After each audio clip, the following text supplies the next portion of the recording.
There comes a time in the soul's journey when love is no longer a feeling, it is a fire, and fire purifies. In the sixth mansion, the soul is deeply in love with God, not just inspired, not just devoted. It is marked by Him, pierced by His presence, and now it begins to burn. Saint Teresa of Ávila says that this is the place of great intimacy with God, but also of great suffering. It is here that the soul begins to experience the wounds of love, not because God is cruel, but because true love strips away every illusion, every false self, every comfort that once competed with Him. In this stage, the soul longs for full union, a spiritual marriage. It feels drawn like never before, but it also feels the pain of not yet being completely united with the beloved. It's the ache of someone who has seen the light, but is still walking through shadows. God gives extraordinary graces here. Visions, locutions, deep mystical experiences, sometimes even miracles. But Teresa is very clear.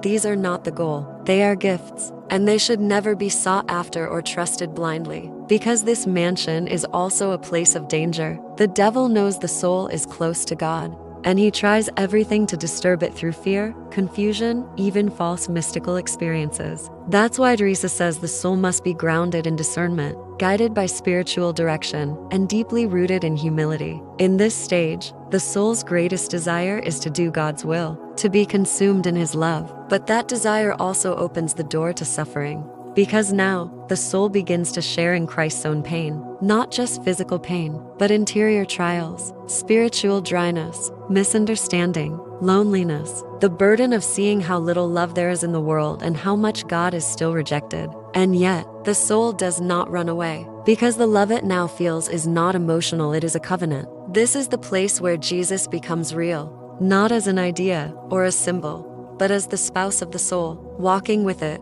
bleeding with it, calling it deeper. Saint Teresa describes moments of sweetness in this mansion, but also moments of complete abandonment. God seems to disappear. The soul feels forsaken, not because God is gone, but because He is drawing the soul into pure faith. The soul learns to love without seeing, to trust without feeling, to cling to the cross when there is no consolation. And this is the mystery of the sixth mansion. It is the dark night that prepares for the dawn. It is in this mansion that true transformation happens. The soul becomes capable of heroic virtue. It can forgive the unforgivable, love the unlovable, endure the impossible, because God is now living more fully within it. The soul becomes more sensitive to sin, not in scrupulosity, but in sorrow, not fear of punishment, but grief over hurting the one it loves. The desires of the world lose their taste. Ambition, status, approval, they no longer mean anything. All the soul wants is God's will and the courage to live it. And in this process, something beautiful happens. The soul starts to resemble Christ, quietly, naturally,